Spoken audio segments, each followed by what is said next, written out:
All right, Juan, obviously it's not 3 points because it's a knockout match game, but it's the first win of the season. So just the overall feeling of the team after the performance. Well, I think it's important. Today we were able to put together a good performance that led to a good result. I think it's winning always helps. It's easier to fix scenarios, to keep working on things to get better after you win. Now I think it's a big weight off the shoulders of the players, and now we can keep working on getting better with our identity. I think every game that we play becomes more clear, and today also gave us the good opportunity to see to give minutes to players that we haven't seen with a lot of minutes before, and it was good, man. It was very good. You see how close the team is. You see how much the players are supporting each other, and also how close the fight for the starting positions is. What does it say about this team that a team of mostly second-string players was able to put together a performance like this? No, it's that our idea has been clear since day one, and we know that the team that we assemble. If you ask me today, we don't have a clear starting 11 yet. We don't. We're still developing. We're still transforming. We're still learning on how we want to do things in order to put together a team on the field that we could call the starting team. I don't think we're there yet because of personal reasons, from the players, because of injuries, because of things that have happened that didn't allow us the opportunity to see everyone with a lot of minutes on the field in preseason and even when the season started. So little by little, I think those roles and responsibility are going to start becoming more clear.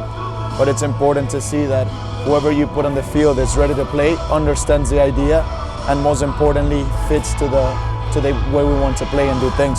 Is it valuable then to get these midweek opportunities to see more guys, evaluate more guys? Absolutely. At the point that we are right now, starting the season, the more minutes we can add, the more minutes we can give the players together on the field, it's going to be better for us. So yes. I know you're hoping to see Danny back in contention today, at least. Where's he at in his recovery? I'll say Danny is probably 90%.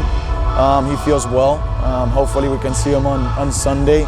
Yeah, we were hoping to try to give him some minutes today, but we didn't want to risk it. I mean, we thought it was a bit too soon, and also when you see the 18, when you see the players that stayed out of the 18, if everybody's healthy, it's not going to be easy this year to put together first of all starting team, and then obviously a list of 18 players.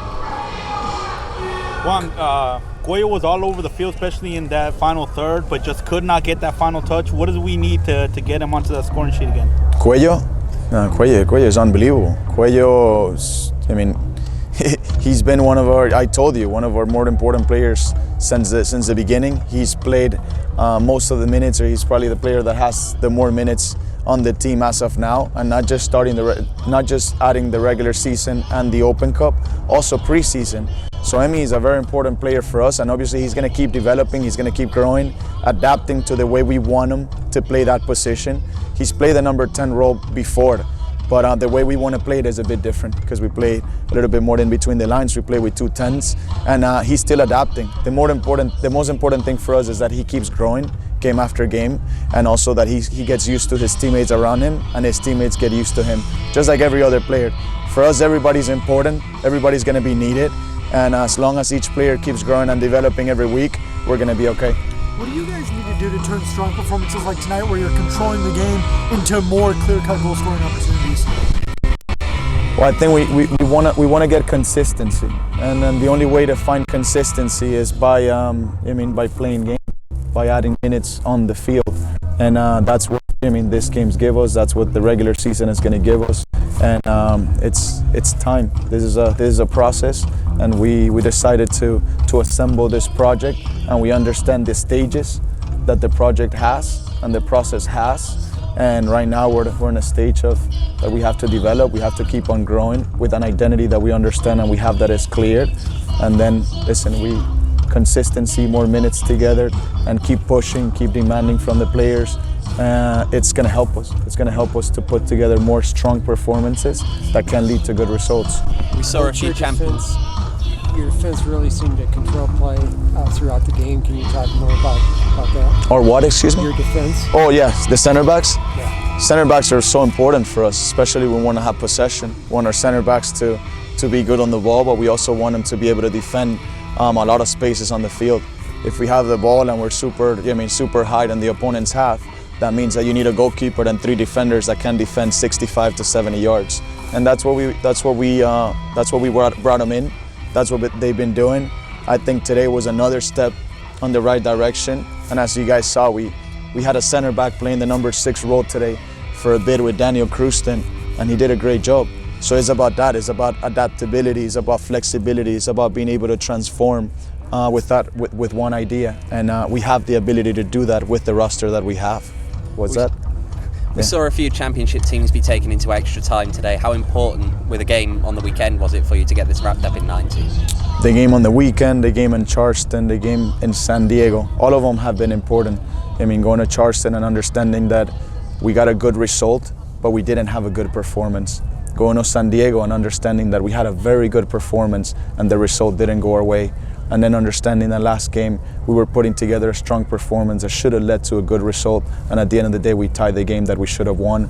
The importance is that we keep learning week after week, that we understand that we need to keep improving, that we understand that we're on a process and this process is going to take time, and that we also believe in the way we're doing things. And once it clicks and we keep learning from every game, that's going to be important. From last game, we've learned, listen, if we're leading in the second half, we make sure that either that lead gets higher and we can score another goal to finish the game, or if not, we keep the clean sheet and we win the game. So today it was good to get tested again, especially after only 3 or 4 days of playing the last game at home in a similar scenario against a team that they went after us. I know John very well.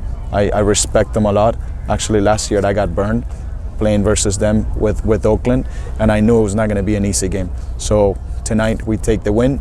We start thinking about Birmingham, that is going to be a very demanding game in a complete different scenario and different situations. And I cannot wait to see our boys play, because I truly enjoy watching this team play. Is there a point in this competition where if you guys keep advancing and keep winning, where this would become the main focus over USL? Every game we play is the main focus for us. I'm not going to choose regular season or Open Cup. Every time we step on the field representing Phoenix Rising, we have a huge responsibility, and that's a responsibility to win. And I said that to the players before we started. I said to them that every time we step on the field, our motivation is the same. It doesn't change. It doesn't matter what, if we're playing the Cup, if we're playing the league, if we're playing at home, if we're playing away. It doesn't matter the teams that are playing. That's not our motivation. Our motivation is representing Phoenix Rising and stepping on the field and understanding that we need to perform, and we're going to be demanded and expected to win every game we played, regardless if it's the Cup or the league. So for us, both of them are as important, and we want to be successful in both. But from a squad selection standpoint, I mean, there comes a point where you can't be playing guys 90 minutes Saturday, 90 Wednesday, 90 Saturday, 90 Wednesday. I mean, is there a point where if you have to choose between Wednesdays and Saturdays, you'll start choosing Wednesdays if you guys keep advancing to a certain point? Every game we played, I'm going to try to put the strongest team that we have on the field. And we build a squad that has enough depth in order to be able to do that.